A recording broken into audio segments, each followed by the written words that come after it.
So we're back with the cricket show, and if you watch the Proteas chat, you know that we have a fifth in the house, not just 3 shots in a dot, a fourth shot as well. We're going to kick things off today with FIFER, a cricket quiz game, and get Doggy involved as well to see how he fares.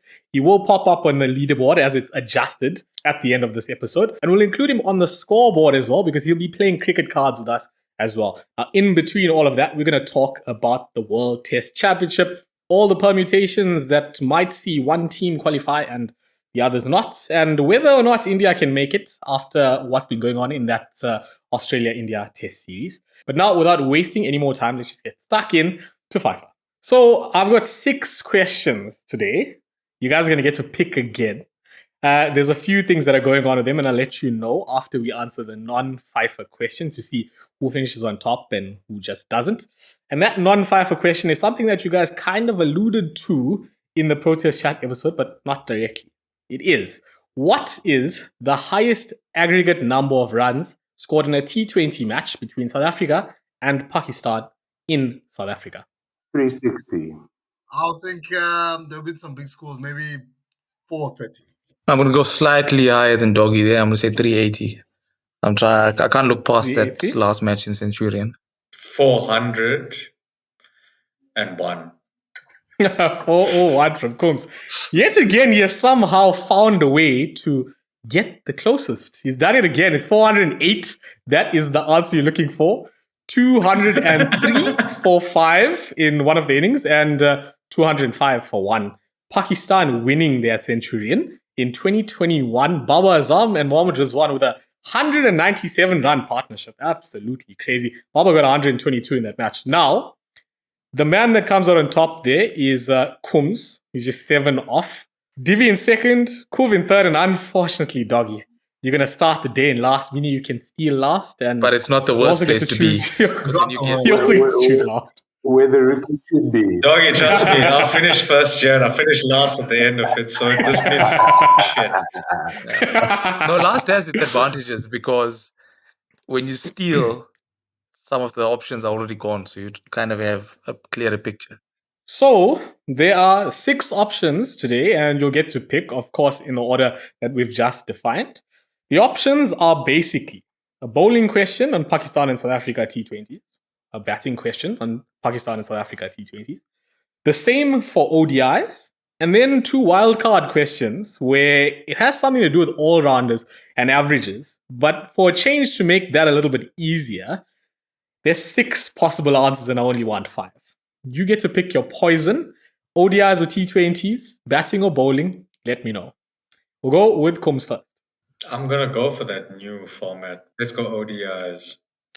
So, the question for you then, Coombs, to start.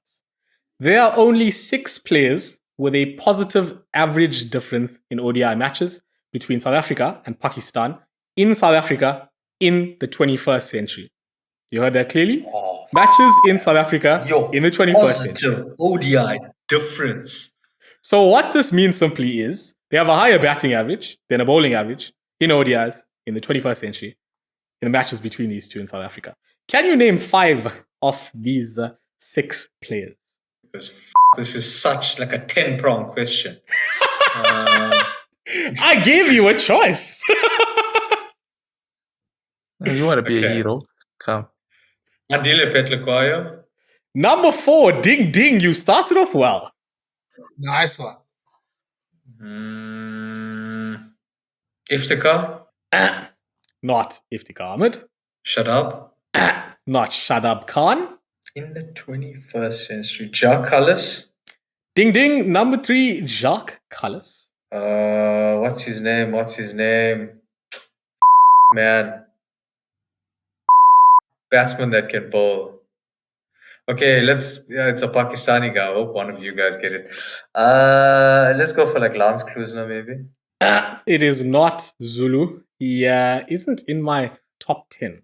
So then, first steal, we will go to Divi. I'll go Muhammad Hafiz. It's not Hafiz. He's not up there. Kuv next. That's who I thought Coombs was talking about. Let's go Aiden Markram. It's not Aiden Markram either. Aiden Markram is actually, fair enough, about 11. And then over to you, Doggy. JP Duminy. Almost, but not shit. quite enough. He's not on this list. Guys, Abdul you're going to Razak. kick Is yourselves. Abdul Razak there? Ah, Is No, Abdul no, Razak there? You boys are going to kick yourselves a little bit with at least one, maybe two. Polly. Let's go with the full list then. In number 5, this was possibly the second hardest one, Wazim Akram with a positive average of 11.7. He averaged 28.5 with the bat and just 16.8 with the ball. In number 4, Andile Petlukwayo. That's Andile Petlukwayo averaging 41.5 with the bat, 27.3 with the ball, 14.19 the 41. difference. 41 over the course of 8 innings. Yeah, absolutely wild. Jacques Cullis in 3 with an average difference of 17.3, averaging 39.85 with the bat, 22.5 with the ball. Farhan Bahardeen in number 2. No. That With a difference Take me of now. 25.66, a batting average of 44, no, you bowling average of just 19. should cancel this list. You should Farhan should be an And in number 1, the reason why you should all be kicking yourselves, especially Divi, your favorite player, Sean Pollock. Bowling average of just 18.27, a batting average of 47 over the course of 10 innings, and an average difference of 28.72. 2 right for Coombs Yeah, there. what kills you there? It's the middle order batsmen that don't get out, man. Come on. Yep. It also could be those like part-timers that bowl like 2 overs and take 1 for 6. Yeah, the thing is, I made sure that no one was like that, so they didn't shoot you guys in the foot. But that Hey, is what it is. So Coombs ends with 2. No steals there. It is what it is. On to Divi next then. What are you going to pick? That wildcard one was fun. I'll go for the wildcard for the T20. Wildcard for the T20. Then for Divi. There are only 6 players with a positive average difference in T20 international matches between South Africa and Pakistan in South Africa. Can you name 5 of them? Let's try Jacques Cullis again. It's not Cullis. Cullis is not anywhere close to the top of this list. JP Duminy. Ding ding. Number 1, JP Duminy. Mohammad Hafiz. Ding ding. Number 2, Mohammad Hafiz. Iftikhar. Not Iftikhar. Marco Jansen. Not Marco Jansen either. First steal then, it will come to Coombs. Shoaib Malik. Not Malik. Over to Kov then. Boom, boom. It is indeed Shahid Afridi in number 3. Ding ding. That was dumb. Yeah. Doggy, do you have one for us too?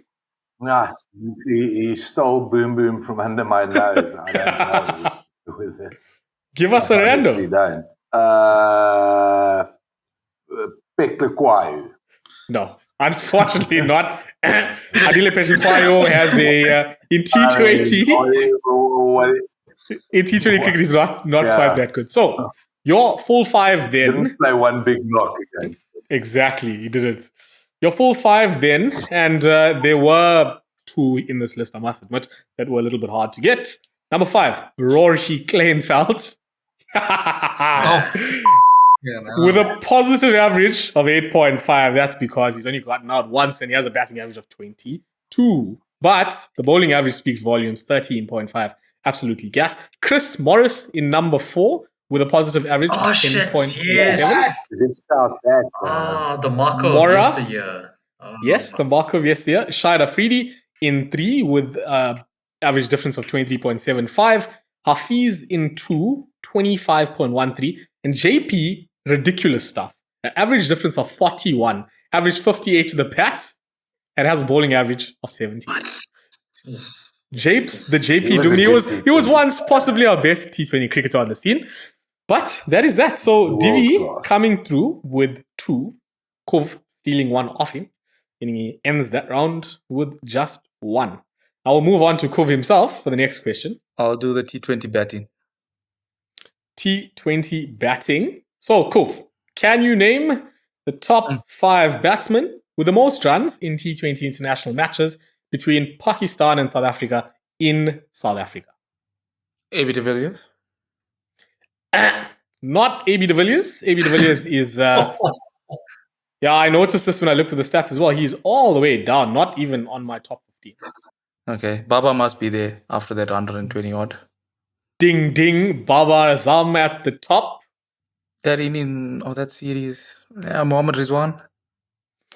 Ding, ding. Mohammad Rizwan, number 2. Quinny de Kock. Not Quinny. Quinny's last on my list. Oh, you just said this batting average. So JP Duminy. Not JP Duminy. That's your third answer. I didn't tell you the batting average. I didn't tell you how many innings he batted. This is total runs. The first steal then. Fucker Zaman. No matter how aggressively you say that, fucker Zaman is number 10. Damn. Divi then. Let's go Hashim Amla. Not Hash either. He's a couple above Quinny, but not anywhere close. Come to Doggy then. I'm going to go with Callis. Not Jacques Callis either. Boys. Now, Faf is also pretty low down. Number 5, Aiden Kyle Markram with 179 runs. Number 4, David Miller with 220. Yeah, there's only been 8 matches. Well, he made 80 of that the other day. We should have thought about it, yeah. Last night, on the list. Yeah, exactly. This is testing current cricket knowledge as well. Number 3, you've said his name quite a few times in the past 2 questions. Mohammed Hafiz with 242 runs. The professor. And then, of course, Rizwan in 2 with 250. And Baba Azam up top with 361. So even without the 120, Baba would still be on top. That is that. On to the final one of the night. And that is for you, Doggy. What would you like? No. I'll go for ODI batsman. So then, Doggy, can you name the top 5 batsmen with the most runs in ODI matches between Pakistan and South Africa in South Africa? AB de Villiers. Ding, ding. Number 1, Abbas. Biff. Biff is about 15. Biff, come on. JP Duminy. It is not Japes either. That's your second bouncer. Tread carefully. Let's go with the Professor Hafiz. It is not Mohammed Hafiz either. Unlucky, the Doggy won in the bag. Now, will you start off your career here with a negative score? Let's come to the steals. Comes to get us started. I'm going to do it. Fucker Zaman. Ding, ding. Fucker Zaman in number 4. Yes. Yes. Then we go to Divi. I'm going to go Hashim Amla. Ding, ding. Hashim Amla. And now Doggy's on -1. We'll come to Kuf. Hashim Amla was second. Let's go Baba Azam. It is not Baba. Baba is in number 8. So close to being a -2 to kick things off. Unlucky there, Doggy. Let me give you guys the full 5. In number 5, the big man himself, Inzamam ul Haq with 449 runs. How did we not go there? I mean... Not once throughout the night. In number 4, Fakhar Zaman with 469 runs. One of it was like 180 right? or so. Yeah. No, you got run out before making 200. Remember that one? Yeah. Jacques Callis in 3. No one said that. 501 runs. Hashim Amla number 2 with 560. And then Abbas on top with 730 runs. Get this. At an average of 91.25. I'll give you 2 more names. 3 more names of the ones that came just after, just to refresh some memories and a little bit of nostalgia. Jonty Rhodes, 1 below in 6 with 437 runs. Mohammed Yusuf or Yusuf Johanna, if you want to still call him that, with 428. Class. Sure, class. And then the man that we've just killed in the protest chat, Rassi van der Dussen with 424 runs. So we started FIFER. Now let's head to the recent roundup, where today we're going to chat all about the World Test Championship. So as it stands, there are sort of the four horsemen. Four left to possibly make the World Test Championship final. Australia, South Africa, Sri Lanka, and India, of course. The BGT still has another 3 tests. Australia have to take on Sri Lanka in 2 more in a home series for the Lankan Lions. And then we have 2 against Pakistan, needing just 1 win. What is going to happen? What do we think, boys? We are playing at Centurion and we are playing at Newlands. At Centurion, we've won our last 2 tests. Fun fact, Algar scored a daddy 100 against India that pulled us through.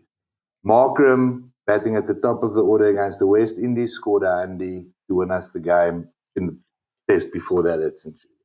You guys debate for days where Markram should bat. Markram should be batting at opening the batting. Ooh. The other test, in these 2 tests, the other test is at Newlands. We got rolled for 55 there. I don't have faith that we can't get rolled for 55 again. On the plus, Hayden Markram scored 106 in the second innings. Markram is going to have to put his big boy pants on and he's going to have to play a knock for us in one of these 2 games. You know what? Centurion is sleeping in his mother's bed. You know, well, not in his mother's bed, in the bed in he's not sleeping in his mother's bed. But he needs to come good for us in these 2 games. Another thing I want to say is 8 out of the possible starting team of the squad, Markram, De Zorzi, Stubbs, Bedingham, Verreyn, Jansen, Maharaj, Berger, all played in that test in Newlands where we got rolled for 55. That test lasted a day and a half. Scar tissue, I'm a bit concerned about that. Another fun fact, Tony De Zorzi and Bedingham made their debut at Centurion against India. De Zorzi scored a solid 28, Bedingham scored a 55, partnering with Algar that scored the daddy 100 that won us the game. Do with that what you want. I hope we can muster out 1 win, but I am nervous. But I mean, the Pakistan have also played, their last 2 tests have been with 4 spinners, you know, and fair enough, Shakil looks great. Shakil averages 15 outside of Asia. I don't know if Shakil on a Newlands green top. And Divi said something that really resonated with me in one of your previous pods. You know, prepare a pitch for your strength. Yeah. But over-prepare the pitch for your strength. Prepare the pitch so that Planky and Rabada can take the wickets. But don't make it so spicy so that, like, you know, whatever, our batting lineup can't even hit the ball, because we really need to be wary of the fact You've got some good bowlers. we need to protect our bat. Yeah, I mean, we've gone with that formula for a long time. I mean, we did it back then when we had Cullis and De Villiers and Burf and Faf and all these guys batting. And, you know, I mean, they could handle that sort of stuff. But when you do it now, You can do that you then. can do that then. Now, when you got an inexperienced batting lineup that will get out on a road, you know, you kind of. I wish they could. You kind of give them. I wish they could all bat at 6. You know, like I wish. I wish Bedingham, Temba. I wish they could all just bat 5, 6, and 7. But we're going to need somebody. Like Temba needs to step up and bat 4. Yeah. Because he is a class act. I mean, you know, he needs He's to done bat well and 4 he's in for good us. form. But other than that, Yeah. you know, and Stubbsy isn't a 3, but like he's, you know, the guy's got character and he does it for the team, and and Markram really, like he scored handies on both those grounds, opening the batting for us in the last 2 tests. He needs to get the job done. Yeah, so Doggy, listen, we need some fresh perspective. I think we've talked ourselves into down one path. I think all sort of 4 of us. But now you've got a fresh perspective. What's your take on Aiden Markram opening the batting? My take is Aiden Markram is a massive disappointment. I mean, like, you know, we got used to world-class players in Ash and Biff and AB and Jock, and Markram hasn't shaped. But having said that, you know, not giving problems, but giving solutions. I honestly think a solution for us in this position is opening the batting with Aiden, because he scored hundreds in that position. Centurion's his home ground. Let's hope he can come good there. He scored a wonderful 106 against India at Newlands in a losing cause, albeit. I mean, our batsmen like to score runs when it doesn't matter. Other than Dean Algo, who's no longer there. But Temba needs to bat full. Temba, and he's much like JP Duminy and David Miller, and why these guys annoy me so much. Because they look like they should be averaging 50. They're completely the opposite of Graham Smith, who wasn't pretty, but the guy had a mental game and he just got the job done. These guys look magnificent, but they don't get the job. They just. But Temba, for me, is the captain. He must go out and say, "I will anchor the innings," and you, the rest of you that all average 33 in Test cricket, you guys must just make. Just all make a good 25 or whatever, and I'll score a daddy 100 and we'll win the match. That is what Temba needs to do for us now. Fair enough. He owes that. He's been in good form. He's been in good form, and I think he can carry that going forward. On the Pakistani end, anything we're worried about in particular? There's, of course, no Shaheen Shah Afridi, as you said, but Nasim Shah is still there. They still come with their old man Tata to come and spin us into a twist. They've left Shikhar Dhawan's cousin at home. What do we think? Think Pakistan actually poses any threat? Of course, we've already said that they're prioritizing the Champions Trophy. But on the Test front? Look, there'll be a threat if they take their catches. I think in that Australian series, it was a joke. That is a joke. It would have been a much tighter series if they took those catches. I reckon it would have been, the results might have gone a different way. But look, I think bowling lineup, we're aware of the seam attack. Very dangerous, a lot of pace. They're going to have wickets that are very different to the roads that they have there in Karachi and Lahore and all that sort of stuff. They're going to get some assistance, bit of pace, bit of bounce, bit of movement. I think, and then the spinners are also going to be tough to face. I think their bowling attack is going to be solid, and the batters as well. They got some experienced players there. Will they be able to deal with the pace and bounce? Is a different story. It's easy to score. I say that sitting here, but it's easy to score 550 when you pitch it halfway down and the ball bounces like shin height. It's probably a bit easier to score runs, but you can't sort of write off the batting line. I think we all know about their bowling lineup, how dangerous they are, but that batting lineup, could come to hurt us if we can't just pitch up and win the game. Let's just put it that way. We gotta perform. Before the Sri Lanka series, we said we were more concerned about Sri Lanka than Pakistan. So logic should dictate that we should be okay if we play to our strengths and we do well. So, and that's based on current form. I am concerned that the standard deviation is so small at a place like Newlands. If you score 200 in the first innings, you might win the game, because I've been to every single Test cricket day at Newlands since 2012, and inevitably there's always a team that gets rolled for double digits. And Mashood, their cappy, his stats aren't great, but he has scored 250s in South Africa. So that guy comes out at Newlands, he gets off to a quick start, he scores a daddy 50, because that's what these teams are going to do. That's what we do. We score daddy 50s. We don't score daddy 100s. But they score like a 230. And, you come out batting first at Newlands with a 230, we've had all seasons and every day here for the last 2 months. There will be cloud cover. There will be movement. It's going to be tough. And I am not concerned about any spinners, because these tests aren't going to go 5 days. You think we can bat for 4 sessions? Are you kidding me? So we'll leave the South Africa part there, because, of course, we're going to cover that in more depth in a future Proteas chat. Now, the others that are involved, the BGT, how do we think it's going to go? Do we think India can come back? It seems like Rohit came into the side and destabilized anything good that was going on. He did bat himself lower down the order, and kudos to him for being aware that KL and Jaiswal had a good thing going, but just didn't work, and Australia came out on top pretty clearly in that second test. It's ping pong there, man. That's just the nature of the two teams. They are both strong teams. We know Australia's batting lineup isn't as strong as it used to be. or we are used to seeing it. But I mean, they can still get a good job done. I mean, they're still all quality players. And on the day, any one of those teams can win 2 out of 3 sessions in the day, and that makes for exciting test cricket. So I'm enjoying that series personally. Like, you don't know what's going to happen in this third test, whether it's going to be a replication of the first, a replication of the second, or a more closely contested affair. It's quite exciting. I mean, that's the type of test cricket you want, not one where we can predict what's going to happen.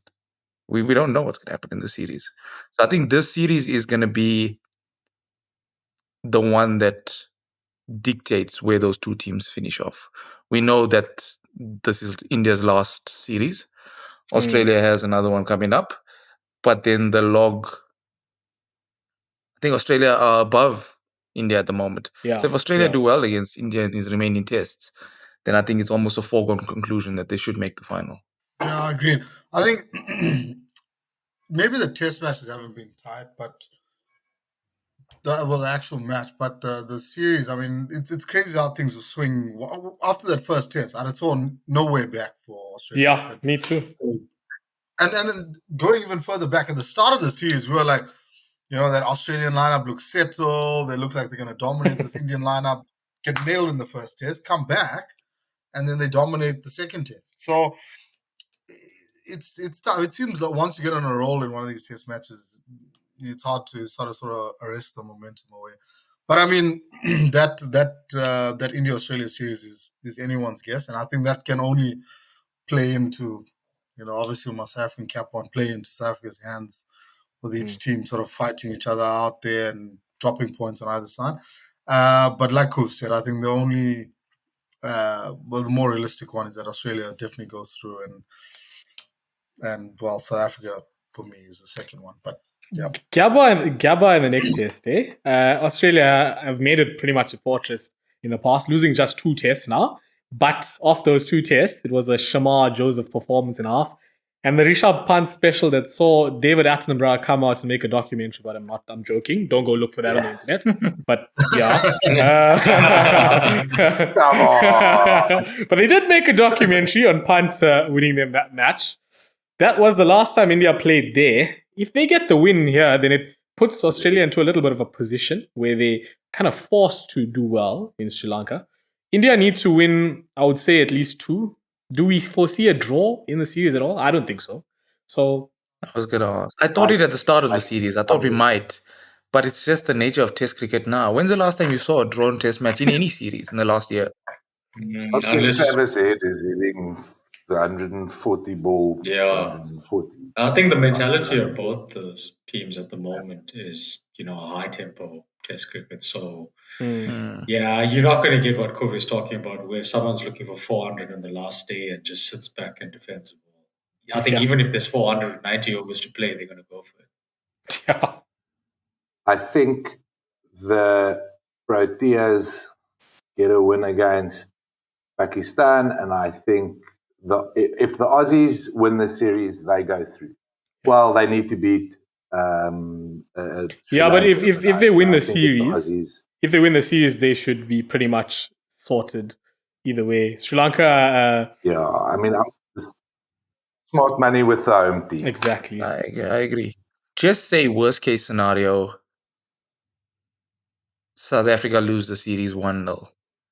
Then we kind of need to bank on Australia banging India, which kind of now is counterproductive to what I wanted to happen.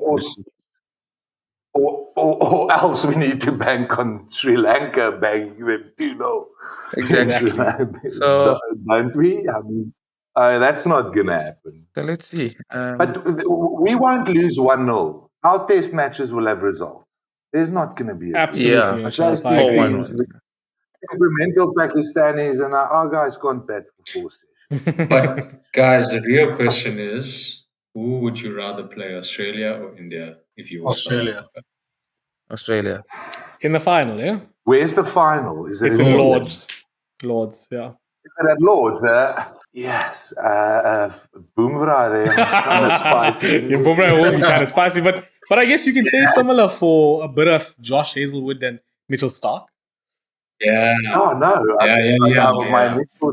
initial feeling was rather the Asian team or the subcontinent team. The problem And is you- that Asian team has good bowling, good fast And you're bowling. probably going to have a like fit Foster Shami and running there as Bumrah. well. A fit Shami Yeah. with Bumrah is problems. Yeah, Yeah. I think we should just focus on getting to them. So on that Go along for on the that ride. note, Buy a ticket. I'm going to ask you maybe- guys for predictions. Which two teams are going to be in the final? We'll start off with Doggy. South Africa will scrape one against the Pakistanis and backing the home team in Australia. I think that's the So squad. SA Australia The Aussies. in the final. Kuv. Let's be different. I'll say South Africa and India. South Africa and India from Kuv. Not You what I did want, tell us. but let's say. We understand that you hate Australia more. Said it repeatedly. Kums. Can they both lose? Exactly. Every game a draw. Something that we just said can't happen. Kums. I'd like South Africa, Australia personally, but I think it's going to be South Africa and India. It just makes for better documentaries, etc. Documentaries. Aftermath, one gets injured and then cramps up and then the game goes drawn and they call it an extra day. The narrator will 100% be Ravi Shastri. 100%. Yeah. Nobody We are else. throwing a tantrum. For me, I think it's South Africa, Australia. I think Australia, that Gabba test match, you say, Rishabh, it was just one man that brought them back from the brink of death. They were fucking down. I know, stupid cricket is down. Test exactly. cricket. He just went for it. He had nothing to lose. Yeah. That was unbelievable, though. I mean, that's why we watched this shit. Fair enough, but for me, it's That's brainless. why we watched It came off on the day. It came off on the day, exactly. I don't see anything repeating. Like, they were dominating. That's one of those moments where you remember where you were when you watched exactly. it. I agree. I was with a coffee in hand before work in my flat, waiting, like phoning my boss to tell him I'm going to be late to work. I got a little problem with my pants. I hope you're not working at the same place because that's going on live. I'm Mumbai. We'll send him the link. But those are my two teams. South Africa, Australia, sealed. Cool. So that's what we have from my side. I am going to go as I tended to go at the start of our BGT chat. I think Australia are going to take them. I've gone both ways already during the series, but I think we've already seen what the key difference is. You can jump in the comments and let us know if you are angry about what I'm about to say. Rohit is a problem, and as long as he's there, it's not going to work. And with that said, South Africa-Australia final, let's head to cricket cards. So as it always is in cricket cards, we let the wheels decide the categories. The player category for today will be bowler from any full member state, and he has to be good in ODI cricket. Now, what will the stat categories be for round one? We let the wheels do their thing again, and it seems like we'll be using catches, top score, batting average, and bowling strike rates. And that's that. Let's see what the lads come up with. But interesting. I'm going to go with Dale Steyn. I think his strike rate will get me at least off the mark, and he's probably taken a catch. All right, so Dale Steyn from Doggy. I'll go Wazim Akram. Wazim Akram. He's an all-rounder. He's not an all-rounder. There's no way. Are we? Okay. You guys get to debate whether you're giving it. I'll give it to him. I think he's a bowler. Okay, I'll give it to him. Debbie, you can have him. Okay. You can have him because I think he made that massive score in a test, right? Yeah. Okay. Yeah. But this is ODI, right? Yeah. But I mean, that's exactly. a great pick. But I mean, he was a bowling all-rounder. He wasn't a bowler. I'll get a bowling strike rate, maybe. I'm gonna go. Cool. I'm gonna go Mitchell Starc. Mitchell That's good. Starc. Kums. I'm going to stay there. I'm going to go for Paddy Cummins. Cummins. Yeah, Cummins was Okay. a good one. He can bat a bit, right? Yeah. So, first category then was catches. Dale Steyn with 28 catches in ODIs. Divi's Wazim Akram with 44 ODI catches. Mitchell But he played Starc so many then... matches. He did. Mitchell Stark next then What is with that? 46 ODI catches. And Pat Cummins with a total of 24. Over to the top batting score in ODIs then. Dale Steyn with the highest score of 60. Wasim Akram with the top score of 86. Mitchell Stark with a top score of 52 not out. And Paddy Cummins with just 37. So yet again, No way, man. Cummins with no points for Coombs. Mitchell Stark giving Cove 1. Dale Steyn with 2 for Doggy. And of course, 3 to Wasim. So on Wasim then, his batting average at the end of his ODI career, 16.52. Mitchell Stark next, 12.02. Pat Cummins then 14.51. And Dale Steyn with a batting average of just 9.35. So Wasim with 3 points then, Cummins with 2, Stark with 1, and Doggy's Dale with none. And now the category that probably matters the most to all of these players that we've been talking about. ODI bowling strike rate. Dale Steyn kicks things off with a strike rate of 31.9. Wasim Akram then with an ODI strike rate of 36.2. Mitchell Stark with an ODI strike rate of 26.6. And Paddy Cummins with 32.7. So Stark takes the pops with 3 points. Dale Steyn in second with 2 points. Paddy Cummins in third with 1. And would you have it, Wasim last in the only bowling category for this round of cricket cards. Is he even a bowler? And he wasn't an all-rounder. So now, he's a batting all-rounder. What are you talking about?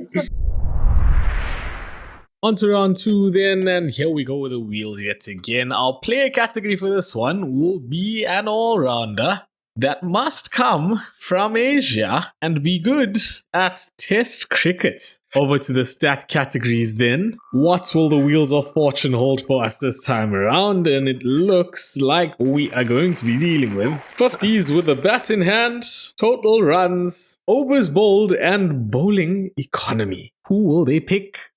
I will go with Ravichandra Ashwin. Okay, we're giving Ashwin all right. Bowling all-rounder, but he averages pretty much more in Test cricket than the entire South African population, so we can call it. Fair enough. I don't know, should I stay there? Seeing what I did the last time. Let me go with Jadu. Another Indian on the cards. We're going to give you that. Ravindra Jadeja from Coombs. Yeah, that's a good one. I was torn. Same. I'm just thinking now, yeah. Over to Cook. I'm just thinking Ashwin's played a bit more matches. I'm going to go with the easy one, I guess. With one of the more obvious ones. Let's just do Shakib. That's the one I was going to go for. Shakib Al-Hasan. Oh, Shakib is a good shot. Cool. And Divi? That's a heavy one. I didn't think of that. Yeah, no, I'm gone here now.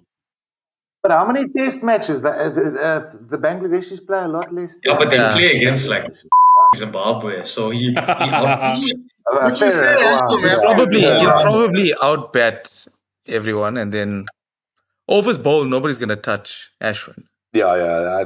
I pick one category to get off the mark. You guys are giving Divi extra time, yeah? Giving Divi a long time. I asked the question, not answered. He clearly needs it. Would you say Angela Matthews is an all-rounder? Angela Matthews. For a large part of his career. Of course. Yeah. No, Angela Matthews is baby Callis. No, he's baby Callis. I mean, that guy, seriously, he came up around, that's a great Angela. I rate that guy. Angelo Matthews has been given. So, he used to bowl a lot in his younger days. So the first thing was Test 50s. We're going to start off with Divi's pick, Angelo Matthews, 44 Test 50s. That guy can bat, man. We go over to Ravindra Jadeja with the 21 Test 50s. Shakib Al Hassan with For a bowler. 31. And then lastly, Ravichandran Ashwin with just 14. No, but Right. he's So- got too good a conversion rate. He converted those 50s into hundreds. Yeah, he's got 600s. He's got 600s, exactly. All right. We want undies here, man. Total runs then. Total runs, and we'll start again with Ravi Ashwin. Ravi Ashwin Matthews. with 3,503 runs. Shakib then with 4,609 runs. Ravi Jadeja with 3,235 runs. And Angelo Matthews with 8,042 test runs. So, big bosh boom, Angelo Matthews with the points yet again. Jadeja in last. That's more runs than AB, isn't it? It probably is. Yeah, Yeah, yeah. he's played a in test.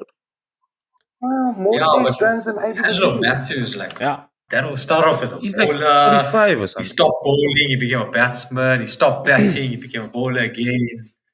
So, He's like Callis. He does what he does. Yeah. Did what he had to do, but he didn't do well today.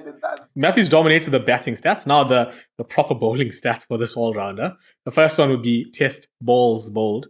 Angelo Matthews has bowled 3,978 balls in his test career. Ravindra Jadeja has bowled 18,095. Shakib has bowled 15,675. And Ashwin has bowled a total of 27,246. So, Ravichandran Ashwin in top there. Jadeja second, Problem is you don't get Shakib points third, and 10 Matthews times last. better than the last one. No, I'm saying you don't get points for being 10 times better than the last one. Yeah. 3,000. Yeah, I'm just happy to be off the mark. Please. So the last category, of course, then was test bowling economy. Angelo Matthews with a bowling economy, 2.71. Ravindra Jadeja, 2.51. Shakib Al Hassan, 2.98. And Ravichandran Ashwin with a test bowling economy of 2.83. So the funniest thing is that you do actually get a few more points for Angelo Matthews there. Jadeja in 1, Angelo Matthews in 2, Ravi Ashwin in 3, and Shakib in 4. Yeah. So yet again, here is the scoreboard updated now with Doggy added in as well, and a decent one with an extra man playing. I would say that every time Divi says maybe is he not, you guys give it to him, he seems to bite you in the ass. Always comes up trumps. Yeah. Usually finds What is the this last one? The odd last pick. one was like Sunil Narayan. He tried it. That was the only one you got away. You stopped him from doing that. What was Narai, the batsman? All-rounder. Batting all-rounder. All-rounder. Sunil Narayan was the out-and-out all-rounder, and he eventually ended up going with I think, Beefy in that. That's an in that all-rounder. episode. That's an all-in-one. That's awesome. Yeah. And I won with that. So Yeah. it's fair. I think I saw that. No, but you know what? From an impartial perspective, Angelo Matthews, he's And an he is all-rounder. He is. Yeah. No, he is. I actually agree with that. I don't agree with Wasim. Wasim Akram as a. The average is 6. Yeah, but the next time we just disagree with Divesh. Yeah, I think Divesh is that's what I was implying. The rule should be disagree with Divi, and that will keep you in good stead. Yeah. But from us here today, that is all. Please check out the Proteas chat as well, and even some of the other special episodes like the draft. You can, of course, catch us on all the audio platforms. Let us know what you think about all the Test cricket action that's going on. Until the next one, please take care. Don't forget to pour a shot, and cheers.